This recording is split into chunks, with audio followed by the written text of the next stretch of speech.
Welcome to the Douglas County Extension Office at the Douglas County Fairgrounds in Lawrence, Kansas. We were invited to do an energy efficiency analysis of this building to determine if energy efficiency measures like air sealing, duct sealing, attic insulation, and sidewall insulation would be cost-effective measures in this building. Many of us in the energy efficiency business have long believed that these types of measures would be cost-effective and should be selected for buildings like this one, like mom and pop groceries, strip malls, and various other light commercial buildings that are a large part of our energy use market. So this opportunity at the Douglas County Extension Office was a great opportunity to verify our premise and demonstrate that these measures are effective. Now, when we say cost effective, we mean that the cost of doing the measures will be paid back by the savings that are generated by doing the measures. So this was a great opportunity to check out what could happen. We're at K-State Research and Extension, Douglas County, on the fairgrounds in Lawrence, Kansas. I'm Bill Wood, County Extension Director, and this is Russ Rudy, our project manager for the energy demonstration project we worked on. In the summer of 2010, our County Extension Board, along with Eileen Horn, the County Sustainability Coordinator for Douglas County and the City of Lawrence, talked about, are there ways that we could make this building, our extension office here, more energy efficient? And we came up with a plan, decided that if we were going to do it, we wanted to make it a demonstration, just like we do a lot of demonstration projects in extension, for the general public to see what works, what doesn't work, and the results of the demonstration. Use an educational demonstration. And I was fortunate enough to have a chance to participate in that program. And we produced a video that shows the work that we did on the building, the diagnostic work, as well as the energy efficiency work. And I'm just delighted and excited about the results that I'm seeing after looking at the bills for a year. Yes. This is really neat. Yes. And maybe we could get into talking about not only the fact that this kind of savings could be repeated in a whole universe of light commercial buildings out there, but some sense of what kind of savings you really achieved in this building. Now, as I look at this, you've got an example of the Dreher building next door as a baseline. Yes. So we're looking at its usage staying pretty much the same or increasing over the year, while this building's usage pretty dramatically dropped. So what we did to this building, not only in terms of the solar, but perhaps especially in terms of the energy efficiency measures, made a huge difference. It certainly did, Russ. We had 12 months of bills prior to, so it was all of 2010, prior to our work. We did the work here in late December of 2010, and then we have a year's worth of bills for the whole 2011, both our electricity and our natural gas bills. And just like you said, we've got the Dreher building sitting right next door, the same exact size as this building, so we know in 2010 compared to 2011 what it did with no work on it. And then our building from 2010 to 2011, what happened after we did that energy work and how dramatically it decreased. Well, and just to kind of set the stage for some discussion about savings, when we came in to do this, I was working with Rethink Energy in Kansas City, Kansas, still working with them, trying to develop that entity into something that can really serve Kansas City, Kansas. But we were bringing in people that were trainees and volunteers, so we had kind of a mixed bag of staff. We didn't have a real team of people with a lot of professional expertise. There was a lot of teaching going on as well. And the work that we did wasn't as good as I really wish it could have been, but I think that if we had looked at what we did as a part of a typical commercial job, we probably would have spent in the neighborhood of $8,000 or so to do it. So we're looking at the savings that you're realizing and understanding that even though we didn't do as much as an energy efficient zealot like me would like to do, we did get dramatic savings for the dollar spent. Definitely, definitely.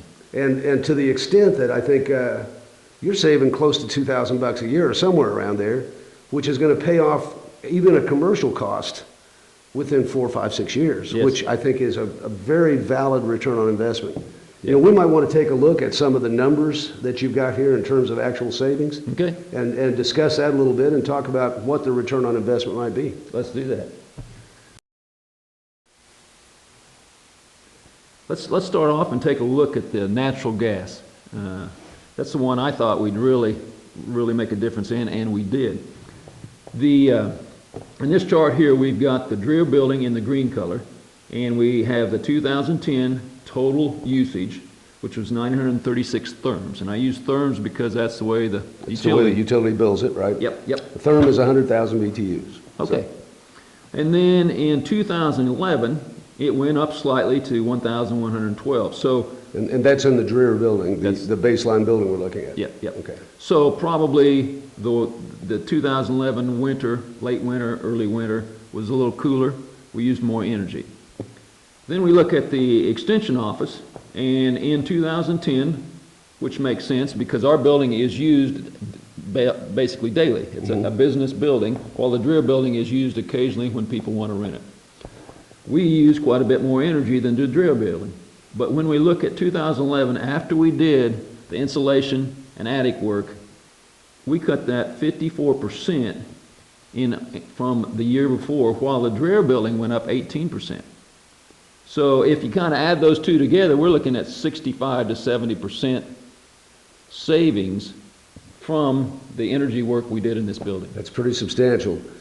Now, given the fact that in the Dreher building, usage is perhaps intermittent, there might have been more bookings for use of the building, so it's hard to really tie that down, but nonetheless, the changes, especially in the extension building, that's used every day on a fairly consistent basis, are really substantial. Yeah. I'm just delighted by that. We saved $754 with the extension building. Just on gas bills? Yep, just All right. gas bill. Yeah, that's just gas bills. Okay. Let's look at electricity, because that's what kind of surprised me. But again, in the Dreher building, the electricity used from one year to the next was exactly the same, which is, I mean, it was different months are different, but so it stayed level.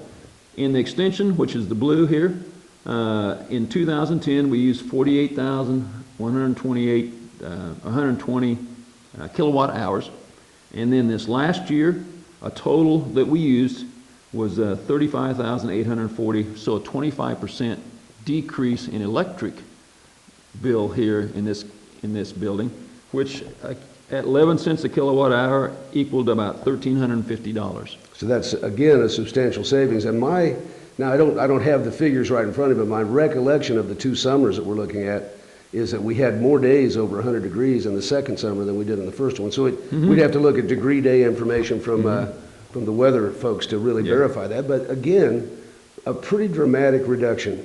Right. Now, and a portion of that, we're looking at the electricity that's provided not only through the wires, but from the solar system.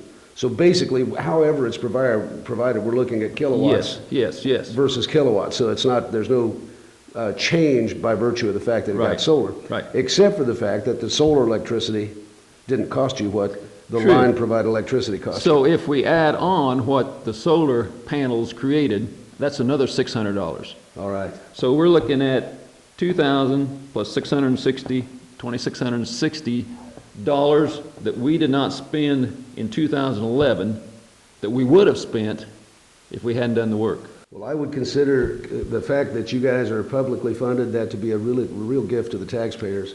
And if you were a private business, how could that amount of money figure into your bottom line as a business? It would help. I think it would. You know, I think we've demonstrated, our hope when we started into this project was that we could demonstrate that building shell improvements could make a substantial difference in a light commercial building, substantial enough that it would be worth the investment on the part of the owner and the operator of that building. And I think we've done that. Yes. All right. I can't wait to get this word out to the public so that they can see, hey, let's look at my building.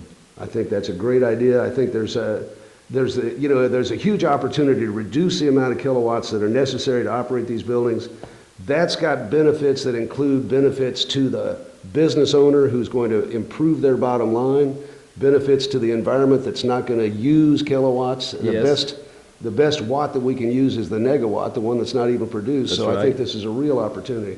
I think it's an overall win-win for everybody involved. It is. And I feel proud and privileged to have had a part in it. So thanks. Yes.